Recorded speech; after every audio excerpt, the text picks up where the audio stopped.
कल हमारे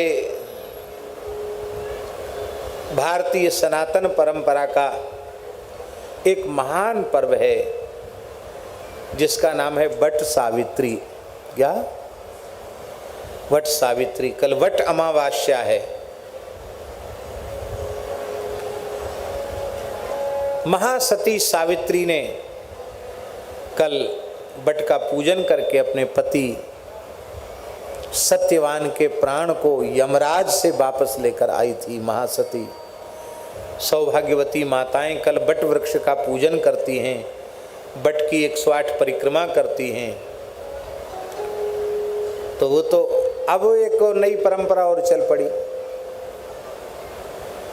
आपको सुनकर हंसी भी आएगी, आश्चर्य भी होगा। वट अमावास्या, जिस पर किसी भी वृक्ष का पत्ता नहीं तोड़ना चाहिए, उस वट अमावास्या पे माताओं को तो पूजा करनी है, तो उस दिन वटों का विनाश हो जाता है। क्यों? पूजा ही ऐसी विचित्र पूजा है। डाली काट काट के वट की घर में मंगा लेते हैं, उसी को धर धर के पूजा कर देते हैं। अरे भैया, ये तुमने पूजा किया कि और उल्टे अपराध कर दिया। कितने वट के पेड़ नष्ट हो जाते हैं। मतलब पूजा है ना वट की।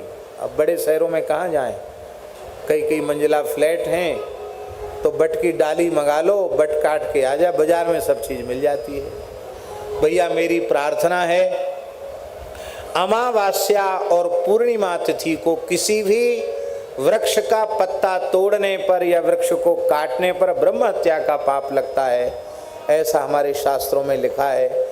इसलिए किसी भी अमावास्या पूर्णिमा को वृक्ष काटना, वृक्ष के पत्ते तोड़ना मना है। कल तो वट सावित्री है, इसलिए बिल्कुल भी आप किसी भी वृक्ष को पीड़ा न पहुंचाएं, कष्ट न दें। और हो सके तो कल सब लोग एक एक वट वृक्ष जरूर लगावें, तब आपका वट सावित्री सफल हो जाएगा। क्योंकि वृक्षों में सर्वाधिक आयु वट की है और प्रकृति को सर्वाधिक ऊर्जा देने वाला वृक्ष है वट। वट, पीपल, पाकर, गूलर, ये बहुत ऊर्जा देते हैं प्रकृति को, पर्यावरण को बहुत पर्यावरण को परिष्कृत करने में इनका बहुत योगदान है। इन वृक्षों को लगाना चाहिए। तो हम भी चाहते हैं कि कल हम भी वट लगाएंगे। जो दर्रेठा वाली गौशाला, यहाँ गाय बहुत अधिक हो गई है। सुखपूर्वक तो यहाँ 500 ही रह सकती हैं और 1000 से ऊपर हो गई हैं। हमारी माताजी ने सुंदर नंदीशाला का निर्माण कराया है, विशाल नंदीशाला का। उसमें इस समय तो अन्नपूर्णा जी विराज रही हैं, वहाँ सबके प्रसाद की व्यवस्था वहाँ बनाने की हो रही है। बाद में वहाँ नंदी विराजेंगे कार्यक्रम के तुरंत बाद। और यहाँ अधिक संख्या जो हो रही है, उसको गायों को सुखी करने के हिसाब से थोड़ी सी भूमि क्रय की गई है दर्रेठा में, जैसा हमारे कमलेश मिश्रा जी ने सूचना दिया था।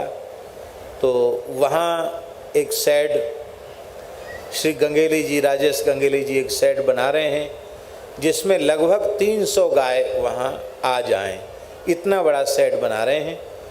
तो उस शेड में इस उत्सव के बाद 300 गाय, जैसी शेड बन जाएगा तो वहाँ 300 गाय वहाँ विराजमान हो जाएंगी। प्रयास तो यहाँ भी बहुत समय से चल रहा था कि 2008 में स्थापित ये गौशाला है। शासन के सहयोग से कहीं आसपास कोई बड़ी भूमि मिलती तो इसका और विस्तार होता, लेकिन या तो हमारी लोगों की सक्रियता में कमी है या जो भी हो, संयोग नहीं बना। तो थोड़ी भूमि जहाँ दूरी पर मिली है, खरीदी गई है, उस भूमि पर गौ माताएँ वहाँ स्थापित होंगी। तो हम भी चाहते हैं कि कल हम वहाँ जाकर कम से कम एक वट वृक्ष तो स्थापित करके आवें, ऐसा हमारा कल मन है। तो आज इस पर्यावरण दिवस के ऊपर हम सबको शुभकामना देते हैं और सबसे आग्रह करते हैं कि आप सब लोग जो बैठे हैं वे लोग भी वृक्ष लगावें। अपने पिताजी की, अपने माताजी की, अपने गुरुजी की स्मृति में भी लगा सकते हैं, किसी देवता की स्मृति में लगा सकते हैं। और